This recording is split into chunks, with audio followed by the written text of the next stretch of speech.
जेवढं म्हणून सहजपणे लोकांना मध्ये मिसळता येईल आणि आपला कुठलाही पेहराव लोकांपासून आपल्याला वेगळं करणार नाही. जसं सकाळ तितक्या सहजपणे रोज सकाळी आमच्याकडे येतो, जर नावातच सकाळ आहे, तितक्या सहजपणे अशा प्रकारच्या सोहळ्यांमध्ये कसं सामावता येईल आणि तो सोहळा सगळ्यांचा मिळून असतो. त्यामुळे त्याचा जल्लोषही साजरा होईल, त्याचा औचित्यही कुठे भंग होणार नाही, या सगळ्याचा विचार करून ज्या पद्धतीचा पेहराव करायला लागतो तो पेहराव मी करतो. मंडळी नमस्कार, मी प्रेरणा. तुम्ही बघताय सकाळ. आजचा दिवस आनंदाचा हा मी का म्हणते, कारण सकाळ सन्मान 2024 अनेक कलाकार मंडळी, अनेक दिग्गज मंडळी या पुरस्कार सोहळ्यासाठी उपस्थित आहे आणि सुप्रसिद्ध लोकप्रिय दिग्दर्शक दिग्पाल लांजेकर आहेत आपल्यासोबत. खूप खूप स्वागत आहे आणि सकाळ सन्मानमध्येही स्वागत तुमचं. नमस्कार, जय शिवराय सर. जय शिवराय सर.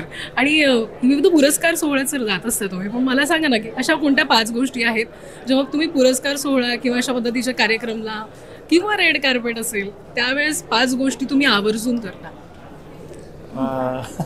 असं काही ठरवून करत नाही खरं सांगायचं तर, कारण जेवढं म्हणून सहजपणे लोकांना मध्ये मिसळता येईल आणि आपला कुठलाही पेहराव लोकांपासून आपल्याला वेगळं करणार नाही. जसं सकाळ तितक्या सहजपणे रोज सकाळी आमच्याकडे येतो, जर नावातच सकाळ आहे, तितक्या सहजपणे अशा प्रकारच्या सोहळ्यांमध्ये कसं सामावता येईल आणि तो सोहळा सगळ्यांचा मिळून असतो. त्यामुळे त्याचा जल्लोषही साजरा होईल, त्याचा औचित्यही कुठे भंग होणार नाही, या सगळ्याचा विचार करून ज्या पद्धतीचा पेहराव करायला लागतो तो पेहराव मी करतो. बाहेर पडताना मग सोहळ्याला किंवा आपण चांगल्या गोष्टी जसं बाहेर पडतो तसं माझी आई आणि छत्रपती शिवाजी महाराज या दोघांच्या पाया पडतो आणि त्याच्यानंतर आपण ज्या वाहनाने येणार आहोत त्या वाहनाला नमस्कार करून त्याच्यामध्ये बसतो. मला अशा 3 गोष्टी सांगा तुम्ही आयुष्यात कधीच करणार नाहीत.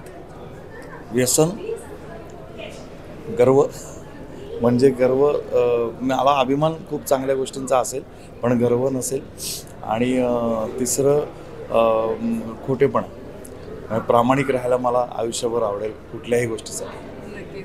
आजच्या पुरस्कार सोहळ्यात तुम्ही उपस्थित आहात, पण चित्रपटही येतोय त्यामुळे ती उत्सुकता आहे, तर त्याबद्दल थोडंसं जर सांगितलं. हां, येत्या 16 फेब्रुवारीला शिवरायांचा छावा हा आमचा सिनेमा सर्व महाराष्ट्रभर, देशभर आणि जवळजवळ 7 देशांमध्ये प्रदर्शित होतो आहे.